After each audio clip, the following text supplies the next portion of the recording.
오늘 우리가 함께 같이 나눌 말씀의 제목은 씨름, 응답이 더딜 때 견디는 믿음이라는 제목으로 함께 같이 말씀을 나누려고 합니다. 우리는 이번 한 달간 기도를 주제로 하여 말씀을 나누고 있습니다. 오늘은 그 기도를 주제로 한 두 번째 말씀을 나누게 될 텐데요. 오늘의 포인트는 우리가 기도를 했지만 아무런 일도 일어나지 않을 때에 대한 이야기를 해보려고 합니다. 그래서 오늘의 제목이 방금 읽은 것처럼 씨름, 응답이 더딜 때 견디는 믿음입니다. 사랑하는 성도 여러분, 혹시 신앙의 여정 가운데 이렇게 응답이 더뎌서 하나님 앞에 견디며 씨름을 하셨던 그러한 순간이 있으십니까? 아니면 혹시 지금이 그러한 순간을 걷고 계십니까? 네, 많은 분들께서 끄덕끄덕 하시는 거 보니까요, 그러한 경험들이 우리 안에 있는 것 같습니다. 저도 사실 그러한 순간들을 걸어왔던 때가 있었던 것 같습니다.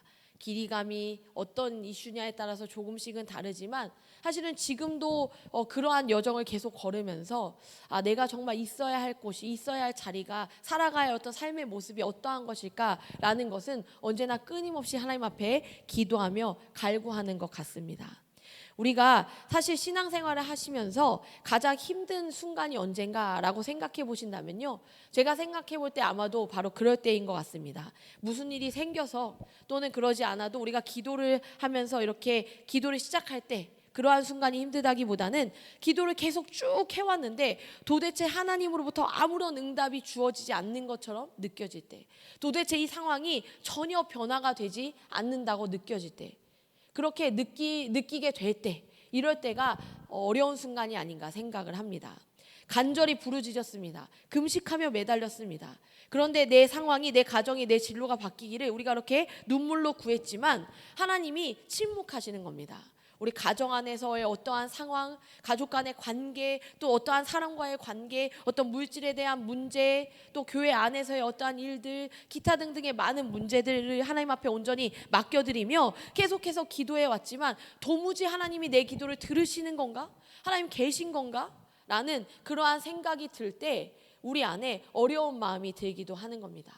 하루 이틀이 아니라 몇 달, 아니 몇 년이 지나도 상황이 요지부동이고 오히려 더 나빠지는 것만 같이 느껴질 때, 이때 우리 마음에 어떠한 일이 일어날까요? 의심의 안개가 피어오를 것입니다. 어떠한 의심의 안개일까요? 하나님이 도대체 내 기도를 듣고 계신가? 혹시 나를 잊으신 것은 아닌가? 이제 이 기도를 그만하라는 건가?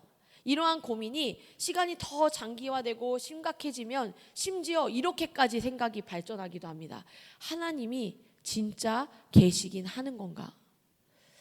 이러한 고민으로까지 이어지기도 합니다. 그렇게 하나님이 정말 계시긴 하는 건가라는 고민에 다다라서 오랫동안 교회의 발걸음을 끊으셨던 성도님들을 제 눈으로 보기도 한 적이 있습니다.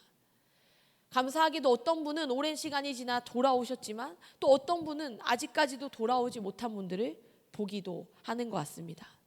이렇게 오늘 우리는요, 이러한 고민들, 이러한 마음들, 이러한 어떤 경험들이 우리 안에 있는데요, 오늘 우리가 함께 읽은 시편 13편에 이 다윗 또한 바로 이 침묵의 시간을 지금 통과하고 있습니다. 우리는 다윗을 위대한 왕, 골리앗을 쓰러뜨린 용사로 기억하지만 그의 인생을 이렇게 전체적으로 본다면 또 적지 않은 시간 그가 왕이라는 신분이기 이전에 도망자라는 신분으로 살았던 때가 있다는 것을 우리는 알 수가 있습니다.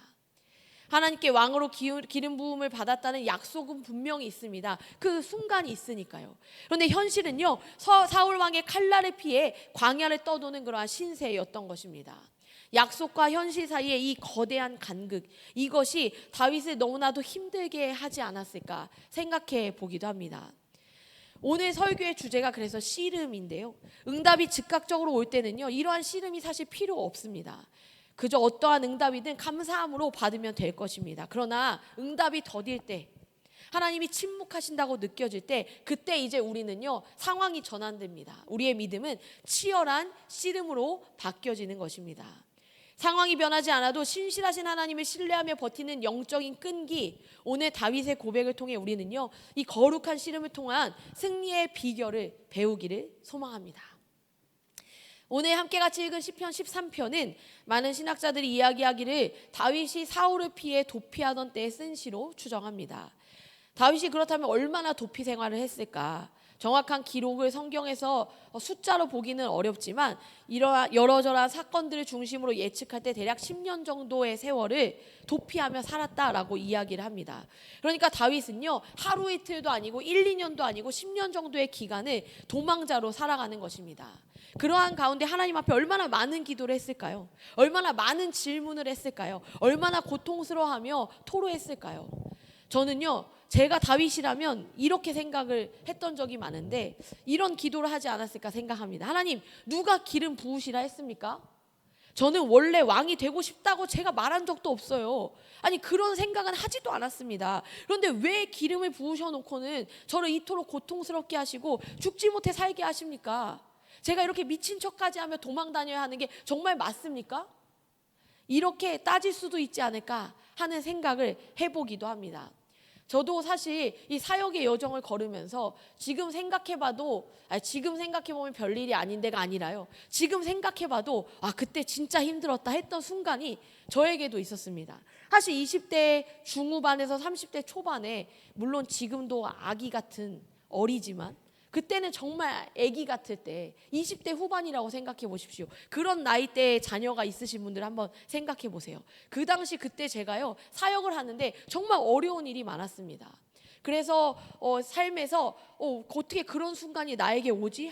하는 그러한 순간들이 있었거든요. 어떠한 사역자들은 되게 무던하게 지나가는데 저에게는 왜 이런 사람들을 동역자로 붙여주시고, 저런 목사님을 내 선임으로 붙여주시고, 왜 이런 성도님이 우리 팀에 있고, 이런 생각이 들 만큼요, 사사건건 너무 힘들었을 때가 있습니다.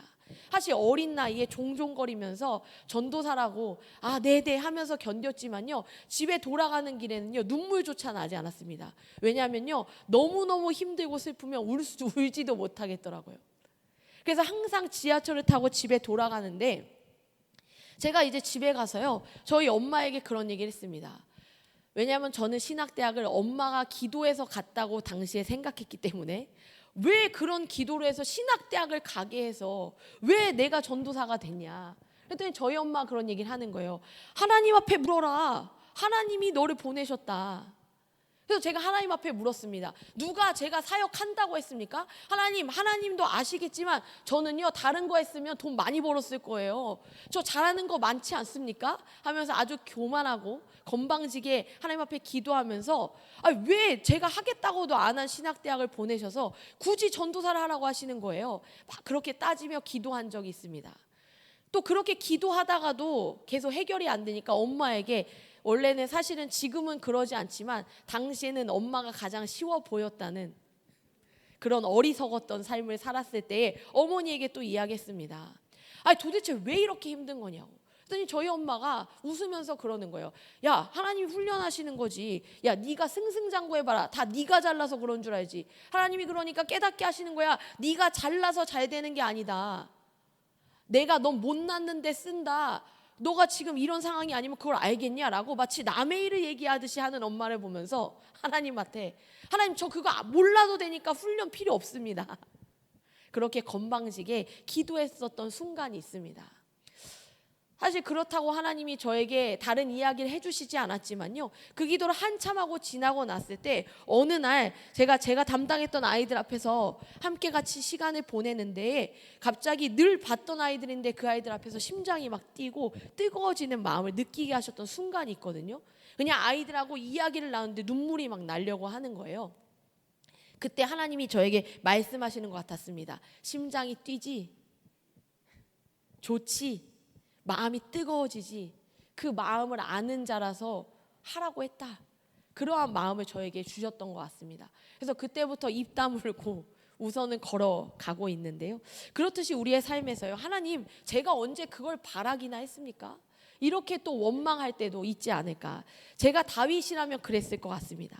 다윗은요, 그런데 이 답답한 상황 속에서도요, 하나님 앞에 씨름함으로 돌파해 나가는 것을 오늘 말씀을 통해서 볼 수가 있습니다. 첫 번째로 그는 자신의 감정을 포장하지 않고 있는 그대로 정직하게 하나님 앞에 쏟아내는 것입니다. 이것이 믿음의 씨름의 시작입니다. 본문 오늘 1절과 2절의 말씀을 한번 같이 보겠습니다. 함께 같이 읽겠습니다. 여호와여, 어느 때까지니까 나를 영원히 잊으시나이까? 주의 얼굴을 나에게서 어느 때까지 숨기시겠나이까? 나의 영혼이 번민하고 종일토록 마음에 근심하기를 어느 때까지 하오며 내 원수가 나를 치며 자랑하기를 어느 때까지 하리이까? 다윗의 절규가 지금 들리십니까? 다윗이요, 이렇게 하나님 앞에 솔직하게 토로하고 고백하는 겁니다. 때로는 우리가 하나님을 사랑하고 하나님의 자녀라고 하지만 하나님 앞에서조차 이렇게 예의를 갖추고 체면을 차리며 사실은 진짜 하고 싶은 그 울분이 있음에도 좋은 말로 포장할 때가 있지 않습니까? 그런데 다윗은요, 있는 그래도 그대로 하나님 앞에 정직하게 토로합니다. 이 짧은 두 구절 속에 어느 때까지니까 라는 말이 무려 4번이나 반복됩니다. 다윗은요, 지금 점잖게 기도하고 있지 않습니다. 하나님, 주님의 뜻이 있겠지요, 제가 인내하겠습니다 라고 말하지 않습니다. 그도요, 마치 떼를 쓰는 아이처럼 소리치는 겁니다. 도대체 언제까지입니까? 정말 저를 잊어버리신 거 아닙니까? 차라리 죽는 게 낫겠습니다. 이렇게 하나님 앞에 소리치는 겁니다. 우리는 종종 믿음이 좋다라는 것을 마치 감정을 억누르는 것으로 오해합니다. 슬퍼도 안 슬픈 척, 힘들어도 괜찮은 척, 하나님 믿는 사람이 뭐가 그렇게 힘드냐고 말하면서 그것을 믿음이 좋은 것이라고 착각합니다. 하지만 그렇지 않습니다. 그것은요, 위선이거나 자기 기만일 수 있다는 것입니다. 성경이 말하는 진짜 믿음은 하나님 앞에서 가면을 벗는 것입니다. 작년에 저희가 물음표 예배 때 정서적으로 건강한 영성이라는 책을 읽고 또 책 모임을 나눌 때도 저희는 그런 이야기를 많이 했습니다. 우리가 우리의 그 감정들을 억누르며 믿음이 좋은 척하는 것에 대한 그 염려, 그 우려들에 대한 이야기를 나누었습니다. 야곱이요, 야복강에서 천사와 씨름할 때를 기억하십니까? 그 사람 또한 점잖게 축복을 요청하지 않았습니다. 환도뼈가 부러지는 고통 속에서도 축복을 요구하면서 그러지 않으면 보내주지 않겠다라고 매달렸습니다. 욥은 어떠했습니까? 욥이 인내의 사람이다 라고 생각하는 분들도 많으시겠지만 욥기를 읽어보면요, 욥은요, 다윗 못지않게 하나님 앞에 막 부르짖고 토로하는 모습을 보게 됩니다. 오늘 다윗 역시 마찬가지입니다. 그 또한 지금 하나님 앞에 토로하고 있습니다. 나를 잊으신 거냐고, 얼굴을 숨기고 계신 거냐고, 하나님 앞에 어느 때까지 이 고통 가운데 있어야 하는지 좀 알려달라고, 말해달라고 지금 토로하고 있는 것입니다. 다윗이 지금 하나님 앞에 어느 때까지니까 라고 묻는 것은요, 단순한 시간적인 기다림을 의미하는 것이 아닙니다. 그의 이러한 질문이자 토로는, 그 의미는요, 하나님이 부재하시는 것 같이 느껴지는 영적인 단절감에 대한 절규라는 겁니다. 그러니까 하나님, 언제까지 기다리라는 거예요? 이러한 어떤 그런 때를 쓰는 것이 아니라요, 하나님이 자꾸만 내 삶에 없으신 건 아닌가 하는 어떤 두려움, 이 단절감에 대한 절규라는 것입니다. 그가 처한 상황이 더 고통스럽게 느껴지는 이유는 하나님이 부재하신다고 느껴짐으로 인해 두려움과 깊은 절망을 느끼고 있는 것입니다. 나에게 기름 부으셔서 나를 왕으로 세우겠다고 하셨던 그 하나님이 지금 내가 이렇게 쫓기고 죽임을 당할 위기에 처해서 미친 척을 해야 하고 어딘가 숨어 들어가야 하는 이 상황 가운데서 지금 부재하신 상황처럼 느껴지니까요, 너무너무 두려운 것입니다. 다윗은 그 고통을 고스란히 들고 하나님 앞으로 가지고 나아갔습니다. 여러분, 응답이 더뎌서 지치셨던 경험이 있으십니까? 기도가 나오지 않을 만큼 막막한 순간을 걸으셨던 경험, 또는 혹시 지금 그렇게 걷고 계십니까? 그렇다면 다윗처럼 하나님 어느 때까지입니까? 라고 소리치십시오. 침묵하신다고 느껴지는 하나님 앞에 나아가 지금 저를 잊어버리신 거예요? 라고 외치며 그 심정을 그대로 토해내십시오. 이 정직한 탄식이 바로 포기하지 않고 하나님을 붙잡는 씨름, 그 씨름의 첫 시작이기 때문입니다. 사람에게 하소연하면 불평이 됩니다.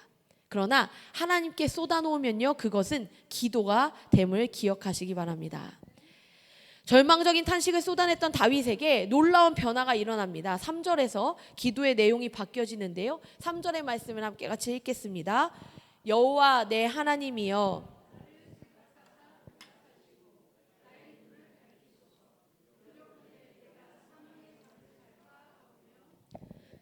다윗은 지금 사울을 죽여주십시오, 왕자를 이제 좀 주세요 라고 기도하지 않습니다.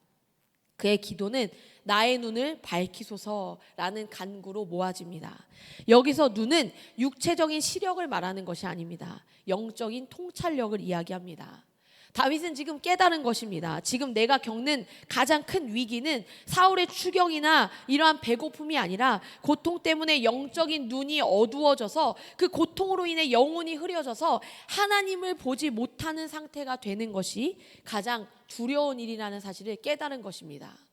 우리도 이것을 깨달아야 합니다. 우리의 삶에서요, 어떤 어려운 일들이 있을 때, 우리의 눈이 가리워질 때요, 우리가 그 상황에 매몰돼서 지금 내가 이 상황이 너무 어렵다고, 이것이 두렵다고, 힘들다고 라고 생각하는 것, 그것보다 사실 그 너무 진짜 힘든 것, 가장 큰 문제는 그러한 고통과 어려운 상황과 현실로 인해 우리의 영적인 눈이 어두워져서 하나님을 보지 못하는 상태가 되는 것, 그것이 정말로 두렵고 무서운 일임을 알아야 한다는 것입니다. 다윗은 상황의 변화, 즉 사울이라는 원수의 제거보다 지금 먼저 자신과 하나님과의 관계 회복을 구하는 것입니다.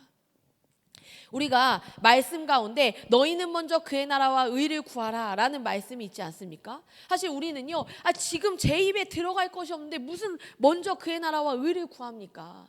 지금 내 눈에 이 문제 때문에 죽을 것 같은데 왜 그걸 먼저 구해야 한다는 거예요? 그거 구하면 주실 거예요? 라고 이 말씀 또한도 착각할 때가 있습니다. 그 말씀은요, 우리의 영원한 생명이 되어주시는 그 하나님과의 관계 회복이 우리의 생명을 좌지우지한다라는 말씀입니다. 우리 눈앞에는 지금 이 눈앞에 펼쳐진 상황과 현실이 우리를 죽일 것 같은 두려움을 주지만, 진짜 우리가 해야 할 일은 이 눈앞에 있는 사울이라는 원수가 제거되는 것보다 더 중요한 일은 하나님과의 관계 회복이라는 것입니다. 자신이 극한의 두려움과 고통, 지침으로 인해서 영적인 눈이 흐려져 하나님을 보지 못하고 있다는 것을 지금 다윗은 깨달은 것입니다.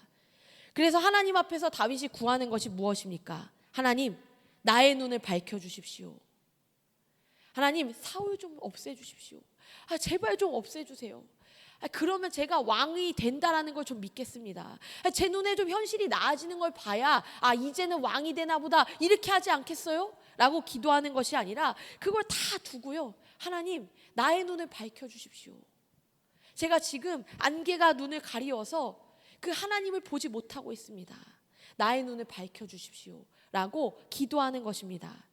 고난이 길어지고 어려움이 길어지고 어떤 해결되어야 할 문제가 해결되지 않을 때 사람은요, 시야가 좁아집니다. 문제만 보이고 하나님이 보이지 않는 것입니다. 원수의 비웃음 소리만 크게 들리고 하나님의 약속은 희미해집니다. 다윗은 이것을 오늘 방금 읽은 말씀에서 사망의 잠이라고 표현했습니다. 사망의 잠은 단순한 죽음을 말하는 것이 아니라 하나님으로부터 끊어져 영영 소망을 잃어버리는 영적 침체와 포기 상태를 의미하는 것입니다. 다시 말씀드리면 영적인 무기력의 상태, 영적인 침체에 빠져 아예 기도를 포기해버리는 상태, 이것이 다윗이 지금 가장 두려워하는 것입니다. 그래서 그는요, 씨름하기를 선택했습니다. 상황을 바꾸어 달라고 씨름하는 것이 아니라 이 상황 가운데서도 하나님을 볼 수 있는 눈을 달라고 씨름하는 것입니다. 하나님, 제 눈을 열어주십시오. 현실은 동굴 속이지만 이 어둠 너머에 계신 주님을 보게 해주십시오. 원수가 승리하는 것 같은 현실이 아니라 주님이 통치하고 계심을 믿게 해주십시오.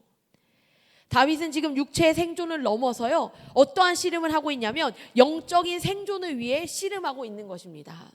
우리도 기억해야 합니다. 우리의 삶에서 많은 문제들이 마치 우리의 현실의 문제이기 때문에 물질의 문제도 관계의 문제도 우리는 육체의 어떤 생존의 문제라고 생각할 때가 있습니다. 그런데 우리가요, 그러한 육체의 어떤 생존의 문제와 같은 현실에 맞닥뜨렸을 때 우리가 알지 못하는 사이에 우리 영이 그 문제들로 인하여서 갉아먹힘을 당하고 있다는 것을 우리는 알아야만 합니다. 그래서 우리가 알지 못하는 사이에 우리 영이 죽어가고 하나님 앞에 기도하지만 그냥 피상적으로 기도하면서 지금 너무나도 절절하게 기도해도 모자랄 판에 어떠한 소망도 기대감도 없이 주문을 외우듯이 그냥 기도하는, 열심히 기도만 하는 그러한 상태에 놓일 때 우리는 기도의 행위가 살아있기 때문에 마치 우리의 영이 안전하다고 착각할 수 있습니다. 그러나 그 행위가 아니라요, 진짜로 우리 영이 어떠한 상태인지, 나의 영의 눈이 하나님을 보고 있는 것인지를 우리는 체크해 보아야 한다는 것입니다. 다윗은 그 생존을 위해, 영적인 생존을 위해 씨름을 선택하였습니다. 이것이 응답이 더딜 때 우리가 해야 할 진짜 씨름입니다. 상황과 싸우지 않고 우리의 그 영적인 시선과 싸우는 것입니다. 내 눈이 자꾸만 안 되는 현실, 절망적인 어떠한 숫자들, 사람들의 부정적인 말로 향하게 되면 안 됩니다. 주님, 내 눈을 밝히사 주님을 보게 하소서라고 기도하는 것입니다. 이 기도가 터져나올 때 우리는 버틸 힘을 얻습니다. 환경은 그대로이지만 내가 변하기 시작하기 때문입니다. 환경은 변하지 않았지만 나의 눈이 하나님을 볼 수 있도록 밝혀졌기 때문이라는 것입니다. 정직한 탄식으로 시작해서 영적인 눈을 뜨게 해달라고 간구한 이 다윗은요, 그 씨름의 끝이 어디에 있을까요? 5절을 보면 여기서 이제 반전이 일어납니다. 5절 말씀 함께 읽겠습니다. 나는 오직 주의 사랑을 의지하여 싸우니 나의 마음은 주의 구원을 기뻐하리이다. 아멘. 히브리어 원문을 보면 문장의 입엔 앞에 그러나 나는 이라는 단어가 있습니다.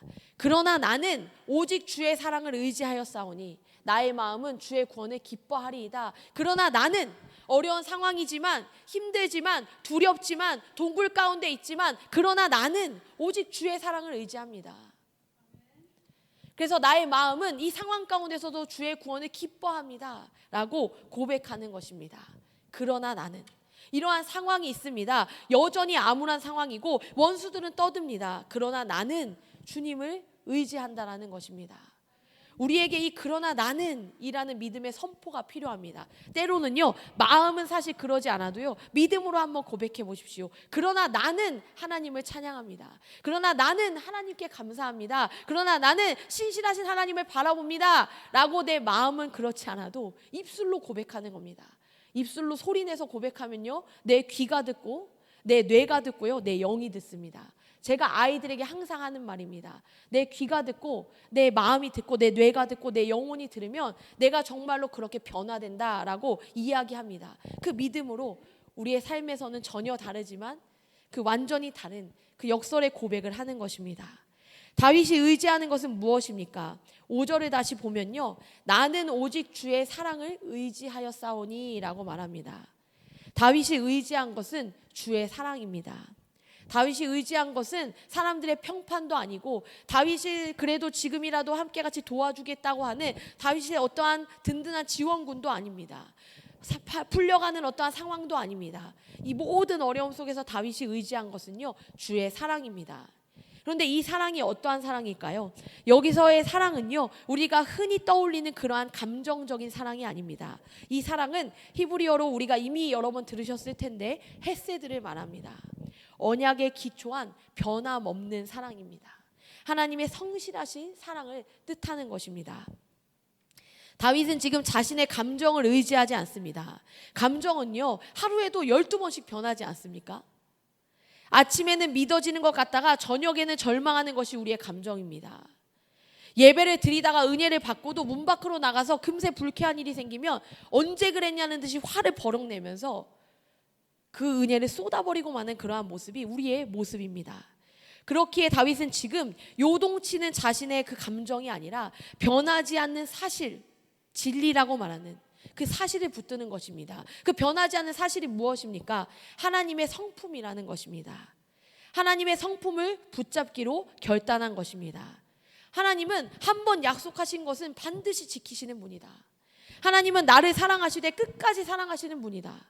내 현실에 하나님의 부재를 말하는 것처럼 보이지만 하나님의 성품이, 그 헤세드가 결코 나를 버리지 않으신다라고 말해주고 있다라는 것입니다. 아까 주님은 산 같아서를 이 만드신 분도요, 그 아브라함이 그 산을 오를 때 그 고백을, 그 상황을 묵상하며 썼다고 하지 않았습니까? 아브라함이 묵묵히 계속 생각했을 거라고 이야기합니다. 어떤 생각했을까요? 밤하늘의 별을 보여주면서 수많은 민족의 아버지가 되게 해주겠다라고 하신 그 하나님의 말씀을 붙들지 않았겠습니까? 그런데 오늘 하나님이 이삭을 나에게서 데려가신다면, 그렇다면 하나님은 어떠한 일을 생각하고 계실까? 그 하나님을 계속해서 묵상하고 생각하는 것입니다. 이것이 믿음의 끈기입니다. 믿음은 저절로 생기는 감정이 아닙니다. 제가 일전에 청년 사역을 할 때 청년들에게 굉장히 자주 했던 말이 있습니다. 하나님을 믿는다는 것은 생각의 싸움이야 라고 말했습니다. 얘들아, 하나님 믿는 것은 감정적인 게 아니야. 생각의 싸움이야. 생각하기를 포기하는 순간 하나님을 신앙하는 삶이 멈추는 거야 라고 저는 늘 반복해서 말했습니다. 그렇게 말한 이유가 뭐냐면요, 하나님이 어떠한 분이신지 그 하나님의 성품을, 그 진리를 놓지 않고 계속 생각하라는 것입니다. 너희들이 지금 삶에서 수많은 이력서와 자기소개서를 계속 넣지만 무언가 뚜렷한 응답이 없어서 답답하지, 너의 인생이 망할 것만 같지. 근데 그때 그 상황을, 눈에 보이는 상황을 보고 고민하고 연연하지 말고 생각을 해. 하나님이 어떠한 분인가? 우리가 항상 찬양하지 않니? 선하신 하나님을 찬양한다고? 그 선하신 하나님이 어떤 하나님이냐는 거야. 그 하나님의 성품을 생각해. 하나님이 어떠한 분이셨지? 어떠한 분이지? 나의 삶에 어떻게 역사하셨지? 성경에 뭐라고 이야기하고 있지? 라는 것을 끊임없이 생각하고 붙들라고 이야기했습니다. 청년의 때는 누구보다 자신의 눈앞에 벌어지는 이러한 상황에 연연하기 쉬운 때이기 때문입니다. 사실 청년만 그럴까요? 우리의 삶에서요, 우리가 항상 믿음으로 굳건히 서는 것 같지만 건강의 어려움의 이슈가 생기고 또 어떤 물질의 어려움이 생기고, 사실은 이제 나에게는 더 이상 문제가 없을 것 같지만 나의 자녀에게 어려움이 생기고 할 때 우리가요, 그 눈앞에 보여지는 상황 때문에 암담하고 아득하고 염려가 되고 불안할 때가 있습니다. 때로는 실패하면 낭망하고 포기하고 실망할 때도 있습니다. 그렇기 때문에 우리의 눈에 보이는 현실 상황을 묵상하며 우울하게 살아가는 것이 아니라, 그리고 그 상황을 사람들과 나누면서 그냥 감정적 공감을 받으면서 잠깐의 해소에 머무르는 것이 아니라, 그럴 때는 도리어 눈을 질끈 감고 나의 하나님이 어떠한 분이신가를 생각해 보는 것입니다. 그 하나님이 정녕 나를 망치는 분이냐고, 나를 실패로 몰아가는 분이냐고, 선하신 하나님이, 우리가 고백하는 그 하나님이 어떠한 분이신지를 생각하는 것입니다. 보이지 않는 하나님을 보이는 현실보다 더 신뢰하기로 의지적으로 결단하는 것, 이것이 바로 치열한 영적 씨름입니다. 마지막 6절을 함께 같이 보겠습니다. 다윗은요, 이제 하나님을 찬양합니다. 함께 고백할까요? 내가 여호와를 찬송하리니 이는 주께서 내게 은덕을 베푸심이로다. 아멘. 다시 한번 질문을 드리겠습니다. 지금 다윗의 상황이 바뀌었을까요?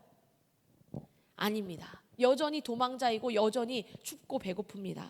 그런데 그는 은덕을 베푸셨다라고 과거형으로 말하며 찬양합니다.